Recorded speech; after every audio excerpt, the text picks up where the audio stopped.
I believe I have, and I will going forward. Well, this seems like a direct violation of that policy, unless you can express a clear law enforcement purpose for having done that. The simple law enforcement purpose is to show America that we investigate any individual who commits a crime, especially those in positions of public trust. Justice Scalia wrote, and I quote, "It is well established that the Fifth Amendment entitles aliens to due process of law in deportation proceedings," end of quote. You don't dispute I don't dispute that. But do you agree with the presumption of innocence in the U.S. system? Absolutely. As a public defender, that's what I fought for years. Well, but that's different than this. But Mr. Director, this is one of the reasons why that guideline is there. Senator Chris Van Hollen put FBI Director Kash Patel on the spot over the arrest of Judge Hannah Dugan. He questioned whether Patel violated FBI guidelines by releasing her photograph and demanded to know whether the FBI was truly respecting due process and the presumption of innocence.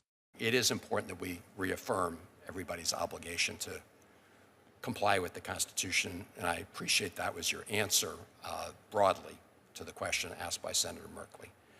But you don't dispute the fact, and I'm quoting here from the Supreme Court opinion in Reno v. Flores, where Justice Scalia wrote, and I quote, "It is well established that the Fifth Amendment entitles aliens to due process of law in deportation proceedings," end of quote. You don't dispute I don't dispute that. Okay. Just wanted to make sure, for the record, we understand that, because as you well know, the federal courts have found that there have been gross violations to date of many individuals' due process rights. Let me ask you a question about Judge Dugan, and I'm not going to get into about Judge Dugan, who was arrested, taken out in handcuffs from her courtroom. You agree that as director of the FBI, you should lead by example, right? Try to. Okay. Well, there's a confidentiality and media contacts policy within the Department of Justice guidelines that says specifically that DOJ personnel should not voluntarily disclose a photograph of a defendant unless it serves a law enforcement function or unless the photograph is already part of the public record in the case. Clearly, on April 26, 2025, Patel posted a photo of Judge Hannah Dugan in handcuffs and later deleted the post. The DOJ's media policy says personnel should not voluntarily release a defendant's photograph unless it serves a law enforcement function or the photo is already public. The controversy over whether Patel's post violated that policy became a major part of the fallout from Dugan's arrest. Clearly, Judge Dugan's photograph was not already part of the public record in the case. So it appears that what you did was a violation of that policy, unless you can express a clear law enforcement purpose for having done that. The simple law enforcement purpose is to show America that we investigate any individual who commits a crime, especially those in positions of public trust. But do you agree with the presumption of innocence in the U.S. system? Absolutely. As a public defender, that's what I fought for years. Well, but that's different than this. But Mr. Director, this is one of the reasons why that guideline is there, so people, especially the director of the FBI, doesn't announce to the country that somebody's already been found criminally liable when they haven't. She hasn't, has she? But that's not what we said, that she was criminally liable. We said she was arrested and showed it. Yeah, we know she was arrested, but the issue is the photograph. I'm asking you, going forward, I hope as the leader of the FBI, you will comply with the guidelines of the FBI that everybody else is expected to follow. I believe I have, and I will going forward. Well, this seems like a direct violation of this guideline. I guess we're in disagreement, Senator. Well, unless you can tell me why that really serves a law enforcement function. So you're going to send out pictures of everybody that's arrested? Lots of people that are arrested have pictures sent out. I'm asking you as director of the FBI, is that going to be your policy, just to start sending? No, we do it on a case-by-case basis. Yeah. Well, the guidelines make clear that I think any normal interpretation of this suggests it's a violation. Look, We're a budget committee, an appropriations committee. On May 15, 2025, Dugan pleaded not guilty to the federal obstruction charges. She had been charged with allegedly helping Eduardo Flores Ruiz evade immigration agents at the Milwaukee courthouse. The case therefore remained active while Patel defended his handling of the arrest publicly. We want to find a way to make sure that we properly resource the men and women who work at the FBI. I think that is a common goal, I hope. The most significant development since this hearing is that Judge Hannah Dugan's case has now reached a major legal milestone. A federal jury convicted Dugan in December 2025 of obstructing an immigration proceeding after finding that she helped Eduardo Flores Ruiz leave her Milwaukee courtroom while federal agents were waiting to arrest him.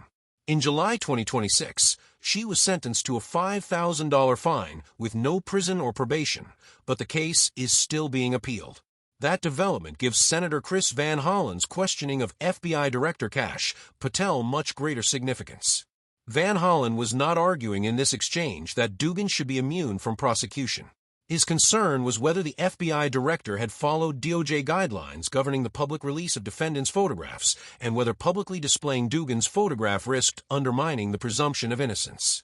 The legal dispute surrounding Dugan ultimately produced a conviction, but the controversy over how federal authorities publicly handle the case became part of a much larger debate about judicial independence, immigration enforcement, and executive power. Go back to the hearing itself. Van Hollen began by establishing a constitutional principle: people facing deportation proceedings are entitled to due process.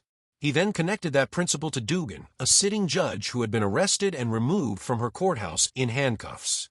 His questioning of Patel focused on a specific DOJ media contact guideline. Van Hollen argued that the FBI had released a photograph of Dugan even though, in his view, the photograph had not previously been part of the public record and therefore did not satisfy the guidelines' stated exceptions.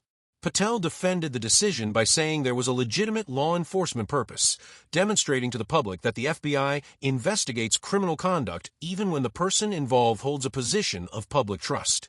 Van Hollen wasn't satisfied. His concern was that arrest is not the same thing as conviction. That distinction is fundamental to the American criminal justice system. A person can be arrested because investigators believe there is probable cause, but the government still has to prove guilt in court. Van Hollen therefore argued that the FBI director has a special responsibility to avoid presenting an accused person to the public in a way that suggests guilt has already been established. Patel agreed that he believed in the presumption of innocence, pointing to his own experience as a public defender. But he rejected the suggestion that releasing Dugan's photograph necessarily violated the FBI's rules. That disagreement is important because the later outcome of Dugan's case cuts in both directions. On one hand, Dugan was ultimately convicted, meaning the government's allegations were not simply accusations that disappeared. A federal jury found her guilty, and a federal judge later imposed a $5,000 fine. On the other hand, the fact that she was eventually convicted does not retroactively eliminate Van Hollen's concern about how an accused person should be publicly portrayed before trial. Due process protections apply precisely because guilt is supposed to be determined through the judicial process rather than through public statements by law enforcement officials. And Dugan's case remains legally significant because her defense has appealed. The Seventh Circuit docket shows that Dugan filed an appeal in July 2026, meaning the final legal chapter has not yet been written. The broader issue has also expanded beyond one judge. In 2026, Van Hollen continued challenging what he described as threats to judicial and federal institutional independence. He joined other senators in pressing the Justice Department over the removal of its long-standing federal prosecution of election offenses manual, arguing that changing established DOJ guidance could affect federal election enforcement ahead of the midterms. That makes his exchange with Patel part of a much larger argument about the relationship between law enforcement and political power. Patel's position is easier to understand from the FBI's perspective. If someone in a position of public trust is accused of obstructing federal law enforcement, the FBI has an interest in demonstrating that status does not place anyone above the law. Van Hollen's argument is equally straightforward. Enforcing the law does not eliminate the government's obligation to follow its own procedures. Those two principles are not necessarily incompatible. The FBI can investigate and arrest public officials while still respecting the presumption of innocence. The government can publicize legitimate law enforcement actions while still following restrictions on how defendants' images and information are released. The real question is where that line should be drawn. And that is why Van Hollen's question about whether Patel would send out pictures of everybody that's arrested was important. He was testing whether the Dugan photograph represented a specific law enforcement judgment or whether it signaled a broader policy of publicly highlighting politically sensitive arrests. Patel responded that such decisions would be made case by case. That answer leaves the central issue unresolved. The later conviction also does not settle the policy question. A defendant can ultimately be guilty, while the government can still mishandle some aspect of the defendant's treatment before trial. Conversely, a government agency can follow its procedures while a defendant is ultimately acquitted. That is precisely why procedural safeguards exist. The Dugan case, therefore, illustrates a larger constitutional tension that has continued into 2026. How aggressively should federal law enforcement pursue people accused of interfering with immigration enforcement, and how carefully must the government protect judicial independence and due process while doing it? There is another important development worth watching. Dugan's Wisconsin law license also came under scrutiny after her federal felony conviction. In July 2026, the Wisconsin Supreme Court ordered her to show cause why her license should not be summarily suspended because of that conviction. So this case has now moved far beyond the photograph that Van Hollen questioned Patel about. It involves a federal conviction, sentencing, an appeal, potential professional consequences, and an ongoing national argument over immigration enforcement and judicial authority. Ultimately, Van Hollen's confrontation was not really about whether judges should be above the law. They should not. The harder constitutional question is whether the government can aggressively enforce federal law while simultaneously maintaining the procedural safeguards that prevent law enforcement from becoming the judge, jury, and public prosecutor. Patel's answer was essentially that the FBI can do both. Van Hollen's skepticism was whether the FBI's actions in Dugan's case demonstrated that it actually was. So the debate remains when federal law enforcement targets a judge or other public official. Should the government apply exactly the same publicity and due process standards it applies to everyone else? Or does the public interest justify greater disclosure because of the official's position?